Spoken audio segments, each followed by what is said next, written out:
Police वालों पैसा देके साले पूरा हम लोग को ऊपर इल्जाम लगवाया, चार्जशीट बनवाई है, तेरी आज तक शर्ट नहीं मिली। मिला से ये शादी करना चाहते थे और पहले से भी शादी इनकी तय हो चुकी थी। गाली गलौज हुई, ठोकर हुई, मुझे मारा, गाड़ी से धक्का दे दिया, मेरी वाइफ को लेके चले। एक मिलेनियर घर की बहू की जान की कीमत कितनी हो सकती है, एक अंदाजा लगाओ। पीयूष ने हमें 30,000 रुपए दिए थे और कहा था लड़की मार देना, 20,000 का काम होने के बाद देंगे। यह है पीयूष श्याम दसानी, कानपुर के एक मिलेनियर बिजनेसमैन का बेटा। यह पिछले 7 सालों से जेल में बंद है। साल 2014 में पीयूष के वाइफ ज्योति को कुछ लोगों ने मिलकर करीब 17 बार चाकू से गोद कर मार दिया। पुलिस का बोलना था कि इसने ही अपना वाइफ का प्री प्लान मर्डर करवाया है। वहीं पे पीयूष का बोलना था कि उसके वाइफ को किडनैप किया गया था, इसमें उसका कोई हाथ नहीं है। सही कौन था, पीयूष या पुलिस? एंड अगर पीयूष सही था तो फिर वो जेल में क्यों है? चलो जानते हैं इस केस को।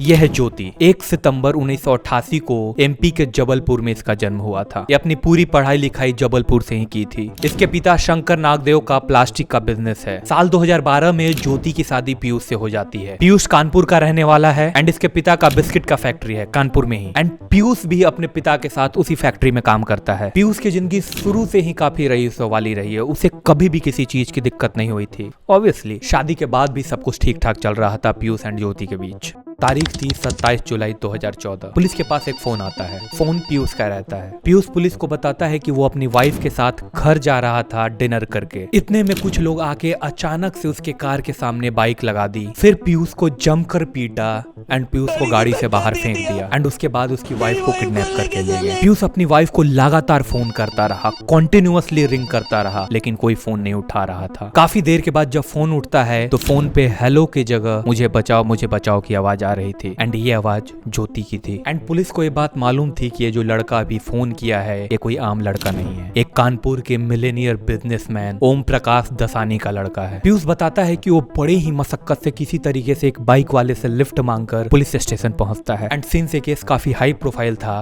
तो पुलिस वाले भी कुछ ज्यादा ही एक्टिव हो गए थे। पुलिस उसी वक्त पीयूष का स्टेटमेंट रिकॉर्ड करती है एंड इन्वेस्टिगेशन में तुरंत लग जाती है। इमेजिन करो यहाँ पे किसी आम आदमी का केस होता तो।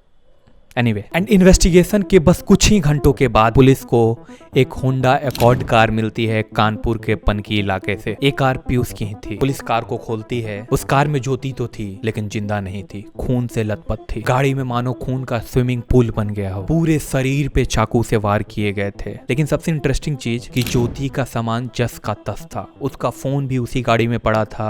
उसके ज्वेलरी उसके गले में लटक रहे थे, उसके हाथों में थे। ये खबर सुनते ही पीयूष एंड उसके घर वालों का बुरा हाल हो गया था एंड ये खबर पूरे इलाके में भी फैल गई थी। ऑब्वियस सी बात है, एक मिलेनियर घर की बहू मारी गई है, संदिग्ध हालत में उसकी बॉडी मिली है। अभी तक पुलिस को कातिल के बारे में कुछ भी पता नहीं था। मर्डर का मोटिव क्या था, मर्डर किसने किया था एंड मोस्ट इंपोर्टेंटली किडनैप क्यों किया गया था। बॉडी को तुरंत पोस्टमार्टम के लिए भेज दिया जाता है। रिपोर्ट में पता चलता है कि उसके बॉडी के ऊपर करीब 16-17 बार चाकू से वार किए गए थे। जहाँ पे ज्योति का पोस्टमार्टम हो रहा था वहाँ पे पीयूष एंड उसके परिवार वाले भी पहुंच चुके थे। एंड इन सब के बीच समहाउ एक पुलिस ऑफिसर ने एक चीज नोटिस किया। ही नोटिस्ड कि पीयूष ने अपना टी शर्ट चेंज कर लिया था बस बॉडी मिलने के कुछ ही घंटों बाद। जब वो पुलिस के पास पहुंचा था तब वो कोई और टी शर्ट में था। अभी तक तो पुलिस के पास कुछ भी नहीं था, कोई सुराग तक नहीं था, लेकिन अब पुलिस की सब पीयूष पर थी। Well, changing a T shirt does not prove any crime, right? अब इन्वेस्टिगेशन करते करते पुलिस रेस्टोरेंट पहुंचती है जहां पे पीयूष एंड ज्योति ने डिनर किया था। वहां पे सीसीटीवी फुटेज चेक करती है एंड पुलिस को फुटेज में दिखता है पीयूष एंड ज्योति साथ में खाना तो खा रहे थे but they were not actually together. मतलब साथ में बैठे थे लेकिन एक गैप दिख रहा था उन दोनों के बीच। पीयूष काफी परेशान लग रहा था, वो काफी बेचैन था, बार बार अपना फोन चेक कर रहा था, फोन पे कॉन्टिन्यूअस बातें किया जा रहा था। एंड इन द मीनवाइल खाने के बीच में ही पीयूष 10-15 मिनट के लिए गायब हो गया था। अब पुलिस का शक और भी यकीन में बदल जाता है एंड पुलिस के पास 3-4 पॉइंट्स थे उस पर शक करने के लिए। नंबर 1, पीयूष जब डिनर कर रहा था तब वो कोई और टी शर्ट में था एंड पोस्टमार्टम के वक्त कुछ और टी शर्ट में। एंड इन दोनों चीजों में बस कुछ ही घंटों का फासला था, डिनर में एंड पोस्टमार्टम में। नंबर 2,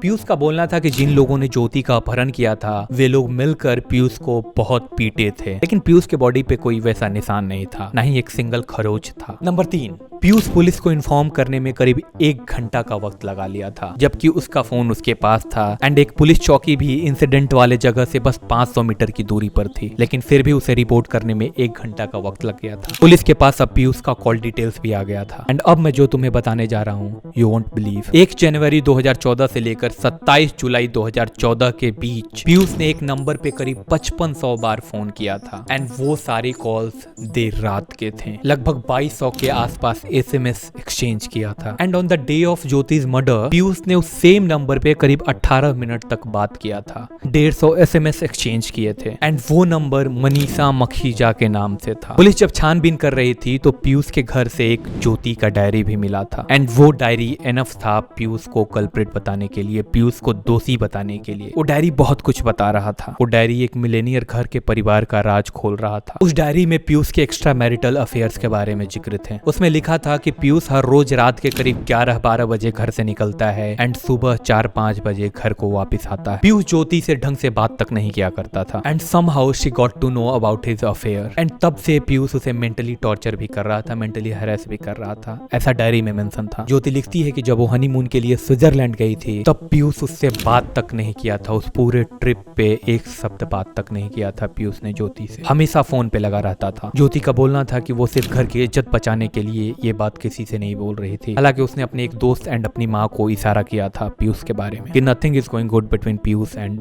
हर ज्योति। अब पुलिस पूछताछ के लिए पीयूष को बुलाती है एंड मनीषा को भी। दोनों से अलग अलग पूछताछ किया जाता है। पुलिस पीयूष से पूछती है कि व्हाइल हैविंग डिनर तुम फोन पे किससे बात कर रहे थे and why you left in the middle of the dinner. Piyush totally denied. वो इस बात से मुकर रहा था कि नहीं वो किसी से फोन पे बात कर रहा था एंड नहीं वो डिनर के दौरान कहीं गया था। तो वो ज्योति के साथ ही खाना खा रहा था। फिर पुलिस पीयूष को CCTV फुटेज दिखाती है एंड ही ब्रोक्स डाउन। फिर इसको वीडियो फुटेज दिखाया गया CCTV का, तब ये फिर टूटा है। पीयूष बताता है कि ही स्क्रिप्टेड द होल सीन। उसने ही अपने ड्राइवर अवधेश एंड 2 और लोगों को ज्योति को मारने के लिए बोला था। Piyush and Manisha was in love. Manisha Makhija भी बड़े घर से बिलोंग करती है। उसके पिता का पान मसाला का बिजनेस है। वैसे भी कानपुर एंड पान मसाला का पुराना नाता है। I am kidding. Piyush and Manisha शादी करने वाले थे, लेकिन इन दोनों की कुंडली डिडंट मैच। सो पीयूष के घर वालों ने पीयूष का शादी ज्योति से कर दिया था। लेकिन शादी के बाद भी पीयूष एंड मनीषा एक दूसरे के साथ टच में थे, एक दूसरे के साथ फिजिकल रिलेशन में थे, एक दूसरे के साथ मेंटल रिलेशन में थे शादी के बाद भी। And Manisha always wanted to marry Piyush.